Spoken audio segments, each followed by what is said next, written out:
Let's go. All right, hello and welcome back to another 5K tennis discussion. Today is Wednesday, February the 20th, 2020, and we're here to get down and to talk. You ready to ride? Yep. Let's do it. We're going to start today's show with a topic that Carla and I have come across maybe, 5 times since we got up before we went and hit some balls this morning. Right. And then another 2 or 3 times preparing to talk some tennis with you guys. And that topic is relating to Novak Djokovic, Roger Federer, Rafael Nadal, and Djokovic's father, Srdjan. Is it Srdjan? Srdjan, yes. Srdjan Djokovic. So the topic that we have seen in numerous titles, in my opinion, I think it's way overhyped. I think it's kind of stupid in a way. And I'll explain. So the topic is basically that Novak Djokovic's father, Srdjan, takes a unprovoked and kind of hookshot attack at Roger Federer. If you read the quotes, though, this isn't the case. I think the media has done a really great job again of just slandering Djokovic and his, and in this case, his father. His father's just being a father. And I'll tell you a little bit about, like, for instance, what I did yesterday at my son's match and me being his coach. But go ahead and read. So the hype that we have read repeatedly. Srdjan Djokovic takes a swipe at Roger Federer. That's what you read. Well, it makes big news. Why wouldn't they do that? And 2, if you opened your mouth every single time in his career, why? It's so easy to throw him under the bus. Just read his comments, though. Okay. No. Can I put it in context just real quickly? This is a father and a son. Sure. Okay? A father and a son. Okay? I'm going to leave it at that. But read what Djokovic's father said at first. Federer, he said Djokovic's comments come in stark contrast to his father, who has decided to take aim at Federer's humanity. He said Federer has been jealous of Novak from the moment he made his breakthrough because he knew that my son was better than him and that he would tower over him. Federer, then he says, is an outstanding tennis player, but I couldn't say the same about his humanity. Okay.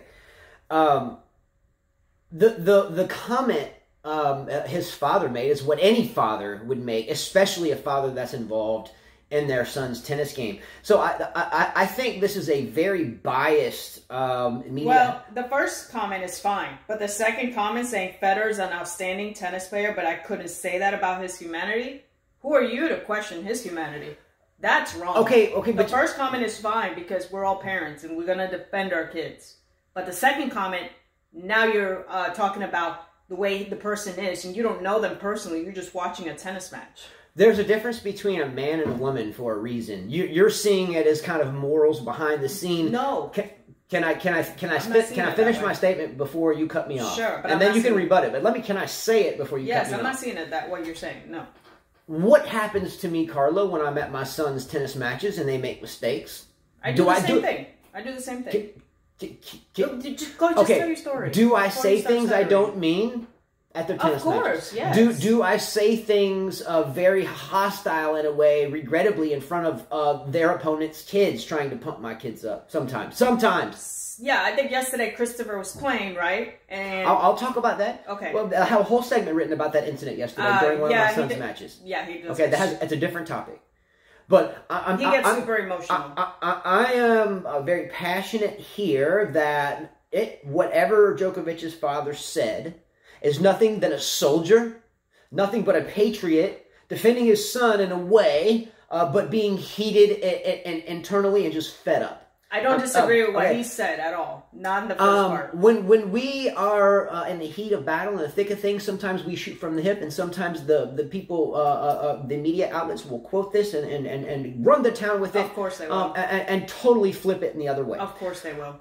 When I am at my son's tennis matches and I see other parents or coaches, whispering through the fences or telling them this or calling timeouts and all this stuff, which is illegal, etc. Eventually, I get tired of it, and then I say things I don't mean, and then I act and I regret it. We act stupid. But exactly. So what I'm getting at is you can't blame anything he says because it is a son.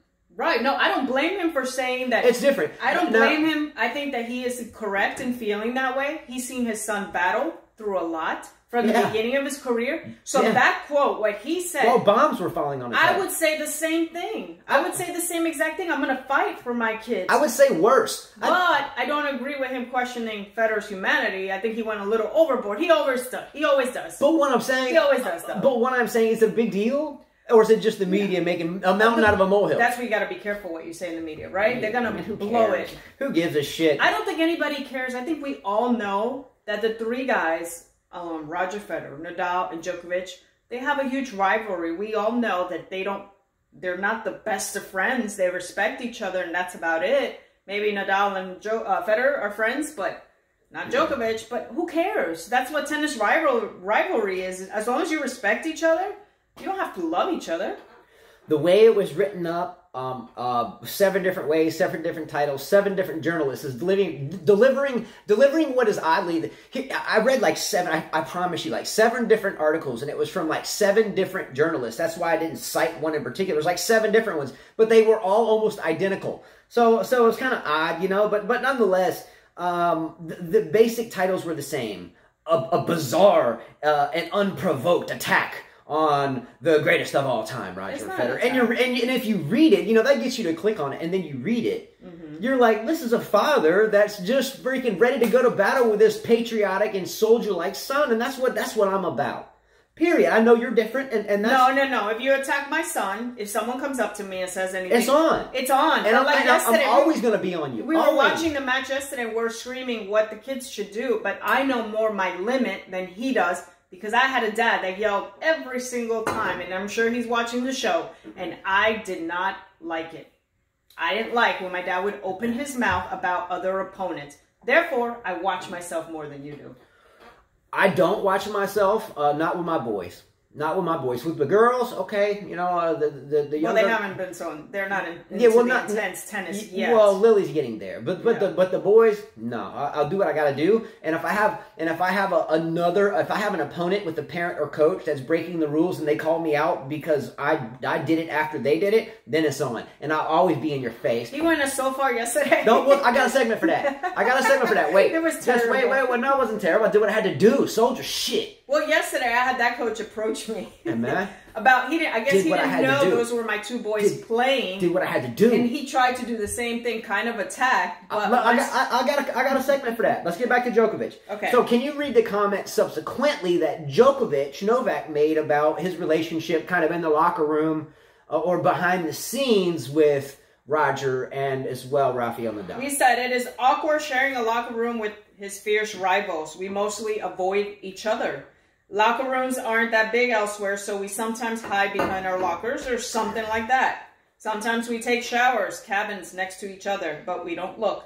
It is a bit uncomfortable. We are in an awkward situation with our team. Huge emotions are on the line. I mean, I don't blame him for saying that. I don't either. I don't want to see the person that I'm planning to beat next to me. Get out. Yeah. That's uncomfortable. Very uncomfortable. I don't blame him for saying that. I think that Federer, Nadal, TM, they all feel the same way when they're competing against each other, right? Look, there was a kid that used to beat me every time we played. And not just beat me, but beat me badly. And I always felt like I was a superior player, but he would beat me every time that we played for the most part. I don't think I ever beat him, not even close. But every time I would see this freaking kid, I'd want to ram his face into the locker, and I'd want to freaking like put hot sauce in his freaking soap dish or something. I freaking hated that freaking kid. But nonetheless, here we are with the 3 greatest tennis players to ever walk the face of the earth, and they're all battling it out for this greatest of all time thing. They all want it.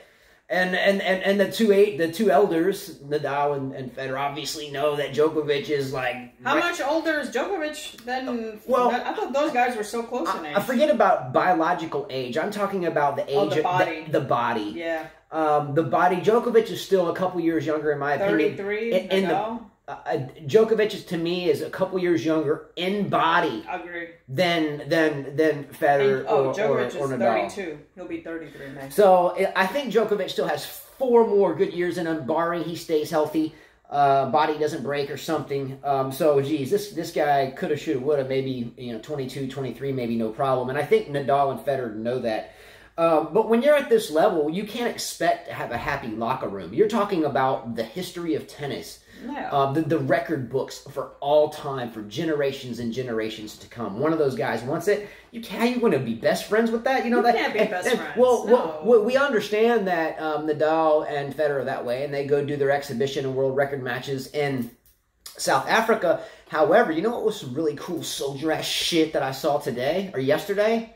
Novak Djokovic playing on the streets with some kids in Serbia and Belgrade. That was a nice video to watch. It reminds us of what we do. What we used to do. We do it all the time, yeah. Carla and I, with 5 kids, have been through some ups and downs and moved here and moved there, moved here, lived in hotel rooms with 5 kids and with up 2 pets and being crammed. We've been through it, I can promise you, and still go through it. But there was times where we had our rackets and we had balls, and to escape our madness, we would go out into the streets. Oh, we couldn't play on courts because we had to pay high fees. We couldn't afford to play on the courts, yeah. We would draw chalk. You remember in Montgomery, Alabama, we couldn't afford to play on the courts. We couldn't go anywhere, so we would go out in the streets, and we would go to Dollar General or Dollar Tree, and we would draw chalk courts in the street with no net, and then finally we would tie a rope across the street, and if a car came, we would move the rope. Not in the street, no. Remember this was in our sidewalk, we did. Well, no, remember in the Cloverdale when you and I were doing it in the street? And that wasn't really a street. That was like a dead-end thing, so... Yeah. Yeah, it was. Somebody lived in the house next to us were very, very well off. They didn't like the sound of our... They didn't like it. Well, they didn't like our... We would hit the ball hard in the street. We'd be like, bow, bow, and it would echo off the brick. Bow, bow, bow. We've done it here where we live now when we weren't allowed to be on the courts. Yeah, we play out the street here. Yeah. Trained the kids out in the street. Bravo to him. Let's get down. And not only that, when I saw this video, this is why I said yesterday, why American kids can't be good in tennis. Or not good in tennis, or don't have the desire. Well, here were these kids hitting on the sidewalk. We get down the street. And you can tell by their equipment, they probably didn't have much, but they were out there. You know what I mean? Shoot, and the man was out there with them. Exactly. Get pumped up about that. I was a slow starter on this show today because of my whack performance just coming off this injury at the tennis court today. But that video... That was a nice video to see. Boom! Made him look what? A lot more approachable. Human, you know what I mean? Ending this topic here, the media did a great job of spinning the title, but... they're bored. They're bored. Unless you're just they're bored. An idiot out there, if you really think that this guy, this father of the arguably with the best player that's walked the face of the earth on the tennis court, Srdjan Djokovic, if you think that he said anything that was some unprovoked slight, you either have no idea what it's like to be a parent of a tennis player that's involved in their game. And I'm sure like I said, he's watched his son go through a lot. And you get heated. You get mad when people start asking you questions. You really do. I don't like it. We're going to go ahead and mention then me. Because we want to talk about Djokovic's dad. The media does. Well, let me tell you about me. And I'm fixing to just asshole merit badge myself. Give it to me again. Boom. Don't even care. I did what I had to do. I had to be an asshole. Come on. I got mad about it. So, okay, here's how it went down. So, our 2 boys play 1 and 2 on their high school varsity team. We have a wonderful coach, respectively, relatively new to coaching. She's a teacher. So, in order to coach, you have to be a teacher. Well, we help with the team, but we're not teachers. So, anyway, one of our sons was playing a kid that was a good player. Hands down, a good player. But his fitness was questionable. Not only that, this kid has played our older one. Jonathan just started playing tennis. Yeah.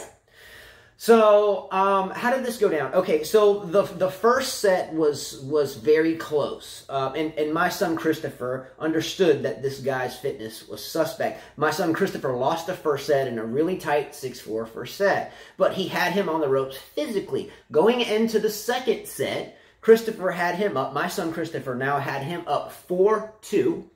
And the kid was huffing and puffing.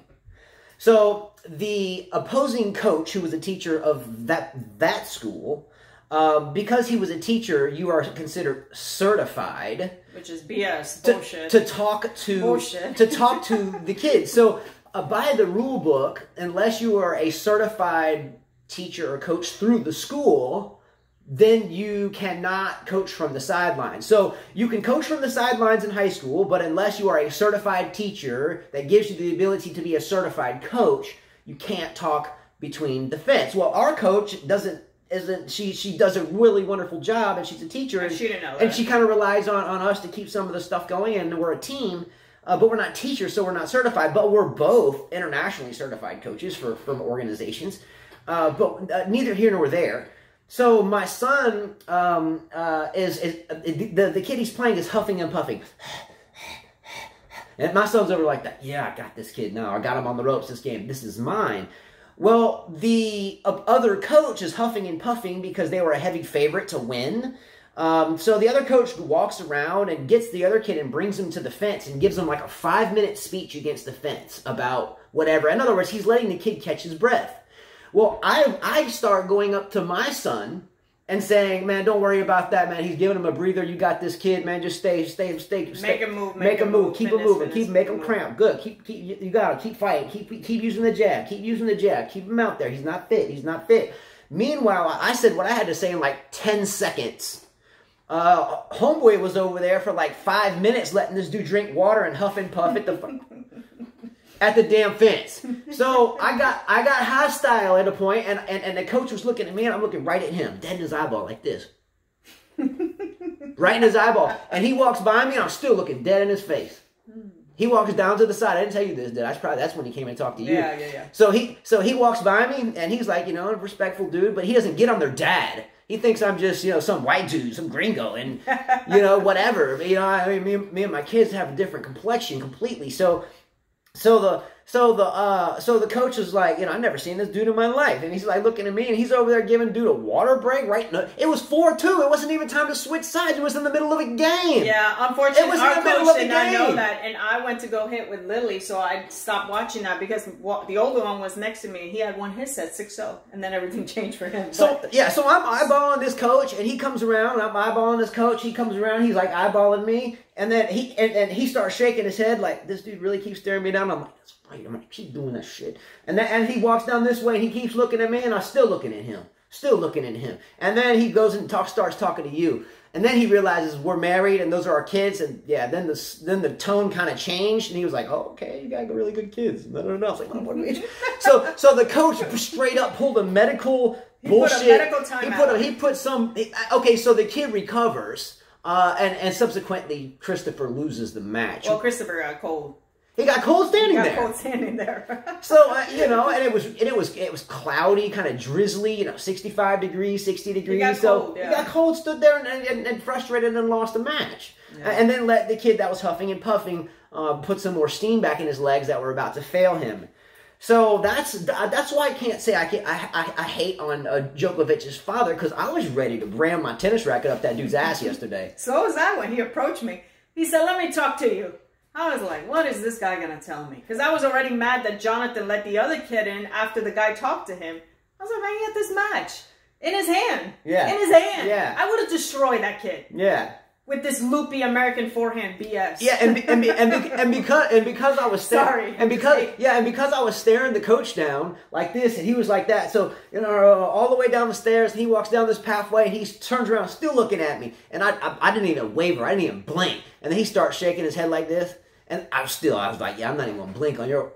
Anyway, long story short, is he ends up taking a right and goes straight to talk to her. So I'm like, oh shit. So and it didn't start out right, our conversation. So yeah, it didn't start out right because he said, why doesn't this older one here come to the net? And then when he realized that's my son, this and that, and then he chilled. Like, what's up? He's like, where are you playing? And then when I told him, he was like, oh, you know tennis. Okay.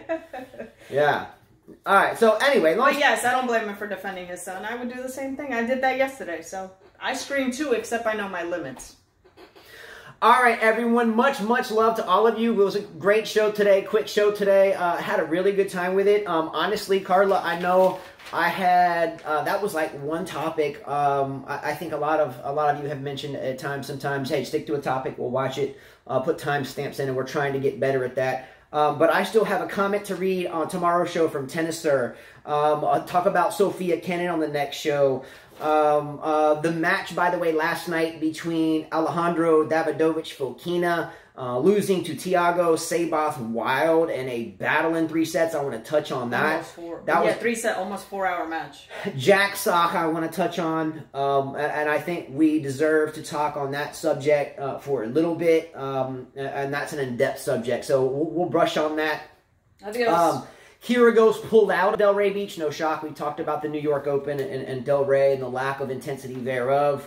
We'll talk about that tomorrow. And I do want to give a shout out to Dore Ralic. And I don't know. I think he's in Serbia because there's very few of us patriots out there. That stay you know, kind of stay in the thick of things, stay in the trenches and fight. I don't mind the patriotic stuff, but I just don't use bad words towards me because I will not respond good to you. So good. You can tell me what you want, but don't use those words. Let's go. Do you offend me? Not really. Patriotism. Okay. You know what I mean? Stay in the trenches, stay fighting, keep your head low, stay in the game. And huge props to Djokovic for playing in the streets with those kids in Serbia, where the bombs were dropping, and where Djokovic had to take bomb practice, knowing where he comes from. You know what I mean? What time were we at? 21. Okay, let's get another topic in. I thought we went too far. That's why I was looking at him like, huh? Okay, boom. Let's roll. Let's start with the Jack Sock then. Let's start with Jack Sock. Okay, Jack Sock. Well, he beats Albatz, right, in 3 sets, and he looks like he ran a marathon. Yeah. 25 mile? What's a marathon? How long is a marathon? New York Marathon. 22 miles. 22.2? That's what he looked like. He 21.2, 23.2? Yeah. Something like that. Well, according to Jack Sock, he almost quit tennis. He's had 2 years of just tough time getting back into the game. I guess his camp helped him out, get through it. Do I see this as a big win for him? I don't know. Do I really care? A big win for him. Albert, yeah, they're acting like it's a huge win for him. It's not. It's Albert. I'm not even going to waste... It's not even a big win. It's Delray Beach. I'm not even going to waste 2 or 3 minutes of time trying to explain why this isn't a big win. Of course it's not a big win. And let me explain that. It's not a big win because it's one win. You can't tell me that if you watched the match last night that it looked like physically Jack Sock had another ounce of stamina to go another 2 minutes. He might lose next round. It doesn't matter. Look. Here's the thing. We give athletes a tough time on this show when deserved, and I'm sorry, but Jack Sock's going to continue to deserve it because. How many athletes have we known in our lives, much less in previous lives before we were here, that have had a terrific fall from grace?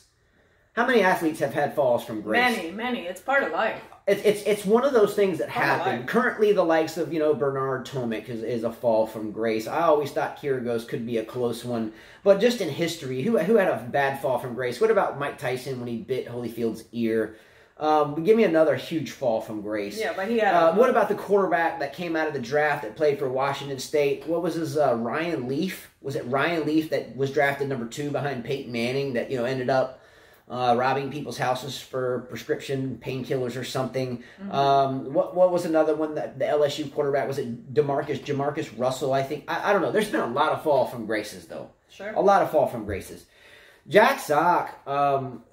Never really did terribly much outside of doubles. Now, granted, he's done really well in doubles, but in the singles locker room with the Bryan brother. But with Jack Sock, there has always been kind of a negative energy from what I have understood over the years, and foreign and domestic locker rooms. That's him right there. Yeah, and I can't say partier. I can't say that. Like Kyrgios, he'll show up at the Labor Cup drinking a beer. I've never seen that from Sock, but by the build of his body and where it has gone, from say when he won that Paris Masters in 2017 that got him into the end of the year ATP finals, which, whatever. But if you look at him then and you look at him now, you want to feel sorry for the guy. And I understand why he cried after winning. Today on the tennis court, I blew out my patellar tendon and broke my wrist. And today I started to try to hit some balls, and my wrist was so stiff at the point of impact on the ball. I couldn't pronate my wrist over to generate a lot of topspin. I was having to slice some because it just hurt.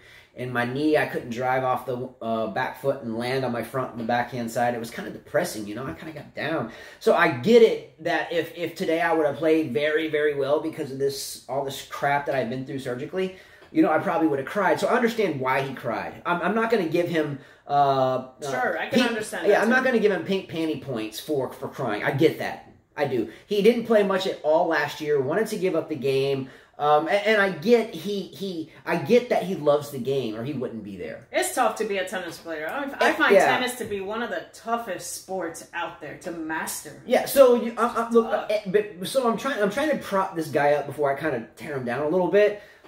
He's a human being. He seems to be coming around from the asshole, egotistical attitude that he carried with him for a while. Maybe because he's getting married. Who knows? You know, maybe so. But his body and the color of his skin, when he looks so flushed like a ghost out there. In other words, there was a time where what was it? A couple years ago, where Djokovic didn't have the best year, and we would always say he looked so flushed in the skin. Mm-hmm. You know, and then he didn't have a great year, and I think he retired. I think from a couple of tournaments and got back fit. But he had an elbow injury. Yeah. That's a bit different. So, but what I'm saying is you can tell when an athlete isn't in the best shape because they become flushed. You know, they're not match fit, they're not ready. And Jack Sock looked that. So I'm sorry Albot lost that. Albot is... He did good last year. He made the finals last year of that tournament. Yeah, exactly. So, but I have to reiterate that if you're a professional athlete, that is your job. That's what you do. So let's look at like the likes of Antonio Brown, talking about fall from grace, the Pittsburgh Steelers receiver, Raider that never happened because of some helmet deal, blah, blah, blah. Another fall from grace. I can't feel sorry for these guys because they are potential multi-million-dollar athletes that should be self-disciplined enough to carry on their job as a professional athlete. That's a career job. Now, let's make a metaphor here. Let's say Jack Sock wasn't a professional tennis player and he was a car salesman. No disrespect to car salesman. I've just been around it, so I'm mentioning it. Let's say Jack Sock, when he won the Paris Masters 1000, was selling 25 cars a month, steady income, paying the bills, so forth. Now, let's say the last 2 years, he's at the same car dealership, and his quota is 20 cars a month, but he's only selling 1 car a month. How long does he keep his job? He's lucky to survive next month. The next month? Yeah. Carly, you know the hotel business very well, and thrived in it for a long time. What would happen if you weren't keeping your hotel full? Oh, yeah. You're in trouble. You're in trouble. Especially if you're dropping those prices down. I can't feel... by the way, one of my favorite boxers of all time, and I'm a huge boxing fan, so whoever dropped that Klitschko... Vladimir? Klitschko, well, he was saying if Klitschko won the most titles, then how... Anyway, we won't get into that here, but I'm a big boxing fan, and we trained in boxing. Actually, Carla and I have a boxing video where we're actually boxing. And it's a great footwork thing, but you can't get upset or feel sorry for these guys because it's their job. They chose to be a professional athlete. They took the sponsors. They agreed to the terms. Yeah, he shouldn't have let himself go He let himself go. And he's 27, so time is just he let ticking. Himself go. It's just ticking. 27, 28, 29, 30. Ooh, 30, the body changes. What are you going to do? Yeah, he let himself go. So I can't feel sorry for you, bro. I wish you the best. I'm glad you're back. But just like Kim Clijsters will need 2 years of fitness to get back, so will you. The only good thing for you is you're younger than Clijsters is. I don't know. I think I'd rather be in Clijsters' spot. Maybe, me too. Because she was a world-class champion, and they'll give her those wild cards. Well, he'll have to earn it in a lot of them.